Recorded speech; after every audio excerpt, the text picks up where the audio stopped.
I guess my hair is going to piss me off this entire video today, and also of course my throat couldn't be drier right as I need to film. Anyway, today I want to talk about season 3 of The Bear. Finally, I'm getting around to talking about it. I watched it like the first 2 days after it came out. I binged it, as I always do with The Bear. Now, I think that that's the best way to consume that show. I prefer to be like really immersed in it for a couple of days and just binge it all, and then kind of go about how I feel afterwards. The main reason why I wanted to talk about this season of The Bear specifically, the 3rd season, this newest season, is that I think that a lot of people have been talking about, including myself, is asking the question of why season 3 of The Bear feels different. There's something about the tone of it, the energy of it, that just feels different to the first 2 seasons, and for a lot of people this has been a negative.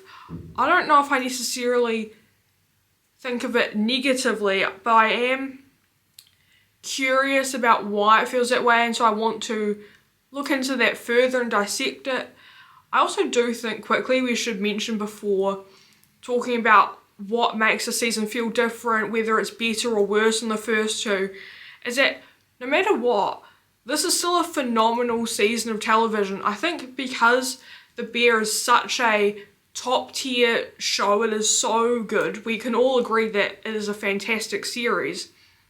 I think we hold it to a higher standard as a result. I think there are certain shows that do this where it's like, because we know how good it has been, how good it can be, we always hold it to a higher standard. Like for me, Succession is the show I hold to the highest standard of anything I've watched. But so I do still think that season 3 of The Bear is phenomenal television. I just think compared to the first 2, I think maybe for some it felt less interesting because it was a slower burn of a season. It wasn't as chaotic in the same way that the first 2 seasons were, even though it was still very stressful most of the time, and there was still the same chaos of The Bear. It just wasn't, it didn't feel as constant and ever present in that way, and so I think that's part of the reason why tonally it felt slower. As I was writing this video and writing my notes, I was kind of struggling with how exactly to break down season 3 of The Bear and like where to start with my commentary, because there are a few things I want to talk about, both plot-wise that lead to it feeling different, but also some direction differences, and the sun has just gone away and the light has changed. Again, I'm not pulling out extra lights, we're just going to deal with whatever happens. But yeah, there's like directional changes as well. I also think too the greater context of the show has shifted, and its socio-economic commentary has shifted as well, I think. I thought the best way to start talking about season 3 would be to quickly go over the end of season 2 and kind of where we left our characters, Carmy in particular. I think a lot of the tone of season 3 of The Bear is surrounded around Carmy as a character and his progression and where he is at. And I do think that's where some of the problems also come up. So the end of season 2, obviously the last thing we see is Carmy's breakdown in the freezer during the opening night of The Bear. We see, obviously he lashes out at Claire, he just has like a full meltdown. I think the stress and his tendency to overwork himself all finally catches up with him, in conjunction with his unprocessed grief and anxiety in this moment. I think it's, you know, the most important night for him, and I think having that plus all of these other external things happening, and then all of his internal feelings as well, was always going to come to a head at some point, and this was that moment. And unfortunately for Claire, she was the main one on the receiving end of it. But I also think he kind of did the thing that Carmy tends to do, which is to take out his frustration, stress and grief on those around him in a more explosive way, but he also does this in more subtle ways throughout the series as well, under the guise of focus, determination and work. I just think that the freezer, and when he's trapped in there, is like the most extreme version of this, but we've seen plenty of moments throughout the first 2 seasons of The Bear where Carmy is constantly kind of taking out his feelings on those around him through the work and the food. However, I also do want to mention something I've said previously when I was talking to my brother about this, actually, was about how Carmy has this tendency almost to act as though he's the only one mourning his brother's death. Like, he kind of acts like he's the only one that lost someone sometimes. Like, and also like he's the only one who's stressed. Like, Carmy has this tendency to really internalize his feelings in this way where he's the only one that experiences those things when that isn't true. I also don't want this to sound like I'm completely tearing into Carmy as a character as well. I do think, like, I think there are moments where he can see outside of himself, but I think he's so trapped in his mind, which is ultimately, you know, a part of mental illness. Is for some people, you can become so trapped within your mind's own workings that you forget that those are things that other people are also experiencing as well. And I think Carmy has that tendency, and again, this ending of season 2 of him in the freezer is the moment where kind of everything that has been building and building and building for him fully explodes in the most catastrophic way that it has yet. So now that I've like covered kind of where we end off season 2, season 3's plot doesn't really have a lot happening in it. Like, it's more, I guess this is probably one of the issues that people are having with season 3, is that it ultimately doesn't feel like much progresses during the season. The plot kind of feels like it's just more of a similar or the same things. You know, we are essentially just watching Carmy, Sydney and everyone else work to make the restaurant a success and attempting to attain a Michelin star, as that's what Carmy really wants for himself. He wants to say that he opened a Michelin star restaurant. However, we also see that things aren't great amongst this. Obviously, everyone is still fighting, there's constant the bickering. Everyone's very angry with Carmy in the beginning as well in that first episode, and I do have some issues with like those other characters and their responses, because surely at this point they understand enough that Carmy is going through it. It's not just him trying to be purposefully cruel. But then the other side of things, like Carmy was awful to everyone while he was trapped in the freezer, and he is still now being very exacting and harsh on everything in the kitchen. There's also the issue that they are currently hemorrhaging money. You know, Carmy's uncle is constantly kind of asking about the loans that they've taken out with him, and, you know, when does he get his money back? When does this business work for him as well? You know, everyone is really at a point of conflict, which also is what makes it so interesting that the season still feels quite slow and like the simmer underneath everything, because realistically there is a lot going on between all the characters still. Everyone is on edge and constantly fighting. Oh my god. New Zealand weather, of course, the sun has come in and out 4 separate times already since I've started filming. Yeah. Obviously, during this whole season, despite it feeling quite slow, as I just mentioned, every character is going through their own emotional turmoil. We have obviously... This is the part where I forget characters' names. Obviously, we have Natalie is pregnant and she's dealing with her feelings about and her stresses of like giving birth and having a child and raising a child and, you know, being a mother for the first time. And it also, I think, impacts how she's learning about her relationship with her mother, and we see that come to a head in this season.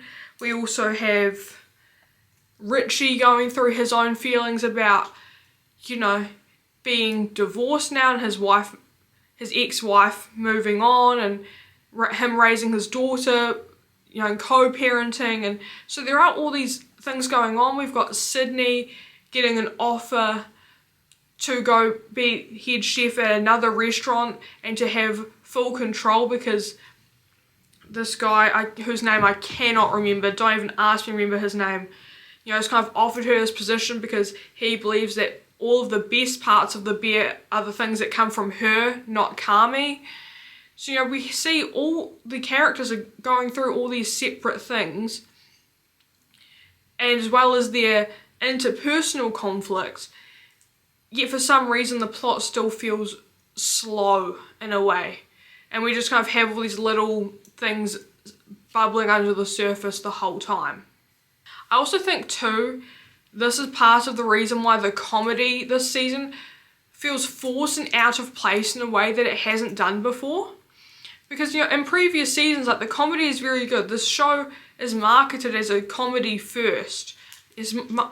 According to Google, they are calling it a comedy drama. You know, the comedy comes first. Yet in this season, I think because of the slower pace and also what all the characters are going through, the comedy, sometimes it does still work. There are plenty of moments where the show is still funny, but there are also things and moments where it doesn't feel like it fits correctly, and it feels a little stilted. I think that's also part of the reason why the facts have become quite annoying this season, because they kind of come in and disrupt where the tone is, which I think at times is good to keep things lighter when the show is getting, you know, more dramatic. But I also think they were overused, which started to become distracting and disrupted some of the tension that was going on for the other characters. Also, while we're talking about the facts, I just wrote my notes, John Cena with a question mark, because what the fuck was John Cena doing there? Like, there are certain actors, I don't know, does anyone else have this thing where it's like there are certain people that, like, when they show up in a show or movie, I'm instantly, like, taken out of it. Because for me, that person is John Cena. As soon as I see John Cena, I'm so immediately distracted because I just go, oh, that's John Cena. Why the fuck is he here? And I don't even mean that, like, in a bad way. Like, I like John Cena, like, enough. But I am, every time he shows up in something, very confused, including in The Bear. I was very distracted, being like, what? Okay. But yeah, so that was my little tangent. Have a drink while I'm on my tangent. But, so I'm going to get back to, obviously, now I've talked about the facts being a little distracting and the issues with the comedy, I do want to go back to kind of the overall slower tone of this season, because while I do think while watching this season it did get a little difficult at times, it felt a little harder to get through because of the slower pace, I do believe the lack of development in season 3 of The Bear may end up being necessary to the show's overall progression as a series come season 4. I think some shows need a depression season, you know, a slower one where the emotions and inner feelings of the characters are needing more time versus more external problems. And yeah, I do think this will become necessary as the slow simmering pace feels like everything will eventually come to a head. Like, I do think we need the slower moment, because it does feel like we're building towards something. There's too many things, again, simmering under the surface for us to not reach something big happening amongst everyone. And I do think that potentially could be Sydney's decision about whether she stays at the Bear or whether she takes this other offer. Because ultimately, if she chooses that other offer, I imagine Carmy will also have a real freak out. It will either be a real panic for Carmy, or it will be what he needs to like recenter himself and start to really progress as a person, and also to finally deal with some of his stress and anxiety and grief, especially also following in the final episode where the chef that he's always talked about, like, who was so awful to him, like, kind of saying, I don't think about you, the fact you're still thinking about this is ridiculous. Like, I do think something's building for Carmy to change, and so even if Sydney stays, I think Carmy needs to develop, and I'll be very interested to see how that happens regardless of her decision. But I also do think seeing Sydney have her full kind of breakdown at the end of season 3 as well, you know, in a similar way to Carmy, because he's kind of treated her in the same way that he was treated a lot, and it finally kind of all hitting her in that way as well. I think, yeah, both Sydney and Carmy are at these separate kind of breaking points, and I do think that season 4 we will see where that moves. I also have said before, and I'll say again here, is that my complete opinions on season 3 of The Bear are dependent on where season 4 goes. I will say that if it keeps the slower pace, and especially if Carmy does not develop further, I will really struggle, I think, with a 4th season. Carmy needs to move forward, otherwise the show will continue to feel stuck. I think Carmy has been in a similar mental state this entire time, and there have been moments of where you think he's kind of reaching better conclusions, and then he kind of drops into it and the panic begins again. And while I do think it's important to show that ebb and flow for him, I do think a really big development needs to occur in him in order for the show to not feel, again, stuck. Because ultimately, like, as much as I like Carmy as a character, it does start to feel a little tiresome, his, you know, constant just stress, panic, grief, as though he's the only one experiencing it, as I discussed before. Now I want to talk about other things I think that cause season 3 of The Bear to feel slower, other than like the plot and the characters and why that feels slower. Because I also do think that there are some things in the direction of the show and the outer context that has made it feel different as well. For instance, I do think some of the experimentation in the direction and production is missing from this season. I think one of the things that made The Bear phenomenal, the thing that hit me first when I started the show last year, right before season 2 was set to come out, I finally got around to watching The Bear. And the first thing that hit me was how experimental so much of the direction and production is. I think that is what makes the show so good, is it really pushes the boundaries of how a show of this type can be made.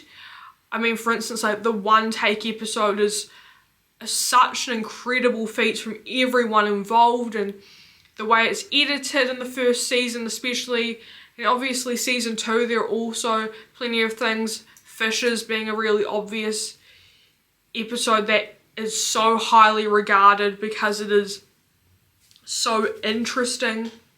But yeah, some of that seems to be missing this season, except, I mean, there still are a couple exceptions to that. For instance, episode 1 I thought was a phenomenal, near perfect episode of television, especially considering what it's trying to do, where it's essentially a montage, but it's constructed in this really interesting and enthralling way that brings so much of Carmy's reasons to love food and cooking to the forefront, and while also still highlighting kind of where he was at mentally, including his stress.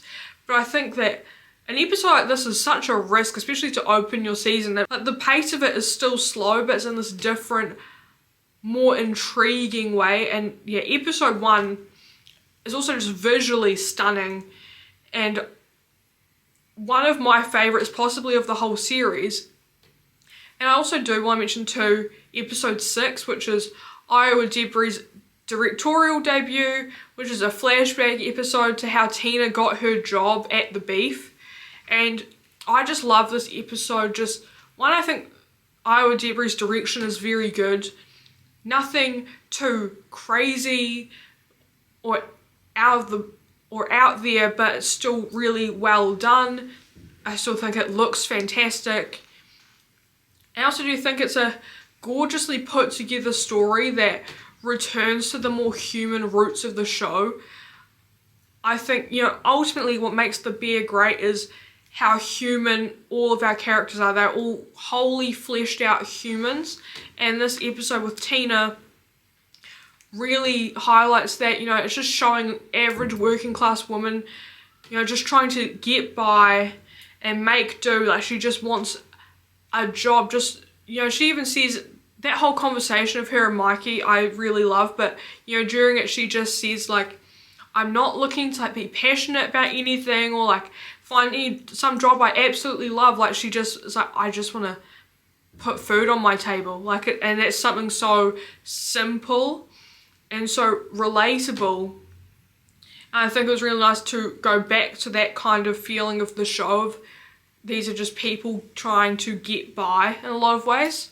I also do want to mention too, Liza Colon-Zaya's performance in this episode is fantastic. I think she's great as Tina always, but I think having a whole episode dedicated to watch how great she is so nice to see, and I'm so happy we got this episode to see more of Tina and more of her performance, and I'm so glad that she's Emmy nominated for it as well. I'm thrilled to see that because she really is so important, I think, in general to the core of the show, and I think getting a whole episode dedicated to Tina was also just really nice to flesh out more of the origins of how these people kind of all got here and became a part of this together.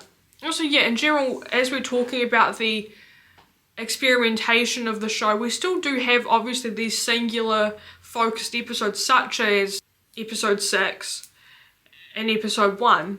So we still get some of that the show is known for, because I do think it's kind of a staple of the series at this point that we get these like one-off episodes. They're like flashbacks or singular character focused, and I do think they're very necessary to fleshing out more of our cast, because obviously this is a show with quite a big ensemble cast that all have such important stories to flesh out to fully understand their interpersonal dynamics.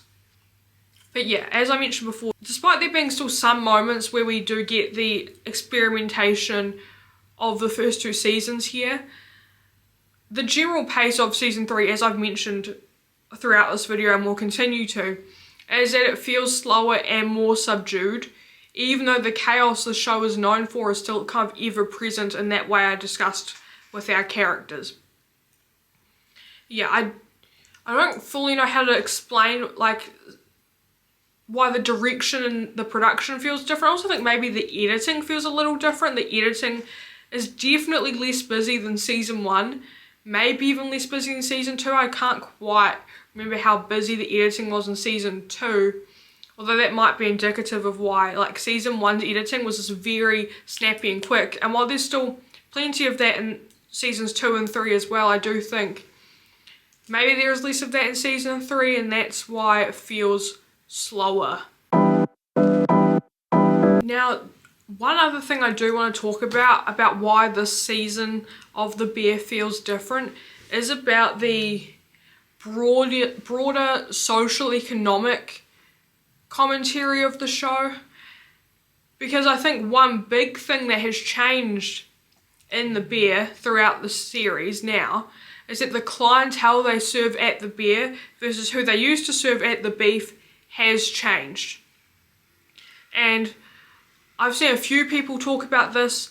In particular, I will link, hopefully if I remember, Skip Intro did a fantastic video explaining this further about gentrification and how the Bear kind of shows that process of how communities are gentrified, and that being part of the reason why the show feels different, because how we relate to it as, for most of us as a working class viewer has changed as well.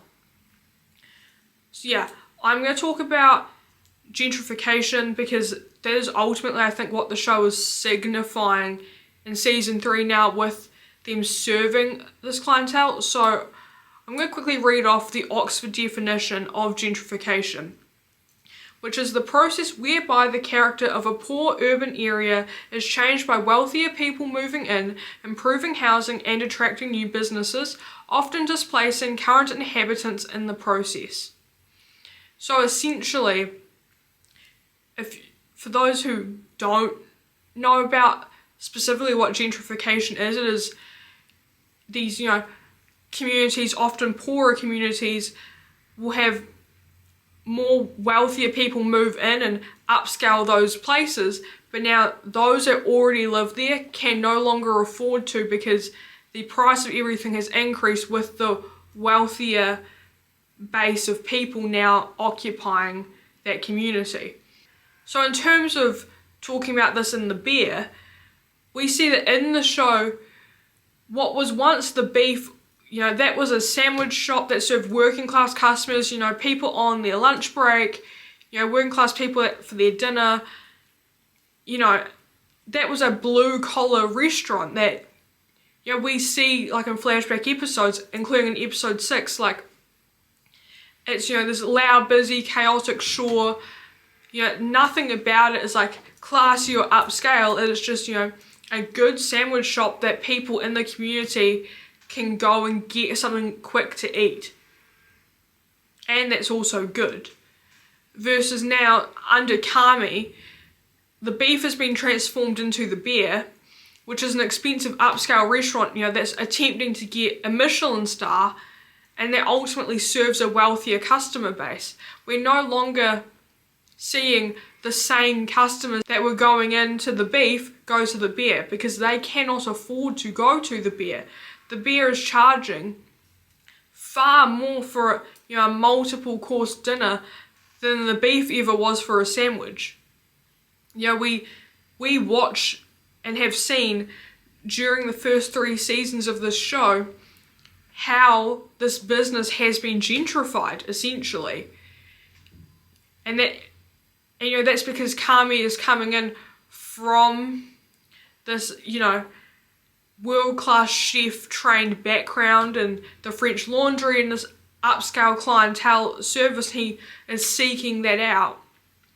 But in the process of him working to attain that goal, it does push out the original customers of the Beef. And so I do think that's part of the reason why the show feels different now, is that most of us who watch it, when we're watching earlier seasons, watching the Beef, that's a place that most people can relate to going to. I can relate to going to that. Most working class people relate to going to, a sandwich shop where the food is, pretty cheap and it's good and it does its job, and for the people in Chicago at this time, it's very clear that that was a place of community. Richie and Mikey had created a sense of community amongst everyone there. They knew everyone that would come in because they were serving their equals, people who are in the same financial position as them, the same socioeconomic conditions as them. Versus now, well, obviously the people working at the Bear, Carmy and Sydney and Richie and everyone else, are not wealthier. They're not the ones coming and bringing more money, but they are serving those people, which ultimately is gentrifying this restaurant, and is a greater signifier for the community around them too, if all these wealthier people can now come here. And so I am interested to see going forward if the show will ever dissect this further. The fact that the Bear is now serving someone different to who it was as the Beef. And Richie does mention it briefly during season 3. And I think there's a lot of Richie's frustrations in general, is that he wants to keep serving this community that, he understands where they're at and they're all kind of in the same position, versus Carmy, because of his classical training, wants to serve that wealthier clientele because he wants to be awarded And I don't necessarily think one is right over the other, but I do think it's an interesting as a greater commentary on the socio-economic conditions of a community and the process of gentrification overall. So my final thoughts on season 3 of The Bear are that even though I do think this season feels different, I think it may become necessary to the development of the series as a whole that it does. I think this slower pace following 2 seasons that are so chaotic and fast, and kind of you feel like you're constantly facing this barrage of information and arguments and all the things that the show includes. I do think that this season 3, while right now, after waiting a year, might not feel like exactly what we want from the show, I think as a whole series it may end up serving very well for the characters to develop and for wherever the show ends up to get there. I think this slower pace may become really necessary. You know, I think that the tonal shift and the slower pace of this season may help to bring a change in the direction of the plot going forward, and I really ultimately hope, my biggest hope is that this will be used as a turning point for Carmy to develop in the future. I think this needs to be the point where either Carmy or Sydney specifically make a major choice that speeds up the show again and also pushes the show to wherever it's going to finish, wherever the end will be. Because, you know, eventually the show does have to end. If we're going into a 4th season next year, we do have to like start considering what the end point will look like and where these characters will end up. Anyway, thank you so much for watching. As always, social media will be linked down below, Instagram, TikTok, makeup and special effects artist as well, so you can follow me on those places to see that work. And if you just want to see more of me in general, I'm way more active there than I can be on YouTube, because obviously these videos do take quite a while to make. But yeah, thank you so much for watching. I hope you enjoyed this video. I'm hoping it wasn't as intense as the last couple on Oppenheimer or Fellow Travelers, because those two were very full on to write, record and edit, and so I'm hoping this one won't be quite as crazy to do. But yeah, thank you so much for watching. I'll see you in the next one. Bye.